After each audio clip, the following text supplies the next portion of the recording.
Y'all, good morning. Today's morning devotion is about Joshua's what and why. So we see Joshua's story in Numbers, Deuteronomy, and Joshua.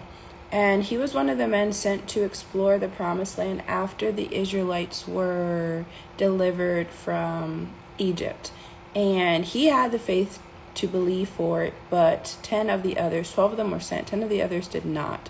So he had to endure for 40 years wandering in the wilderness because of the lack of other people's faith. Like usually people suffer because of the lack of their own faith, but Joshua here, he had to endure because the larger majority of the Israelites did not believe in what God had promised, or for what God had promised. So not only is he like, man, I believed and now I got to walk through the wilderness for 40 years, but he also has to endure the loss of like everyone who didn't believe. So before they could enter into the promised land, everyone who did not believe dies, right?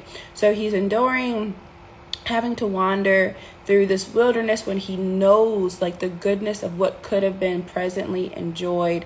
Not only that but he also has to lose everyone. And then not only that, he also has to endure the people's disrespect and rebellion against Moses and just not following God. So he has to go through all of this and then turn around and lead these same people into the wilderness after Moses' death. God saw leadership in Joshua, and Joshua, another thing he had to see was how just a little bit of disobedience can lead to death, because Moses ended up dying because he did not obey the instruction of the Lord. So now Joshua, y'all, forgive me if I say the wrong name. Joshua ends up having to lead the same group of people, the same nation, into the promised land 40 years later.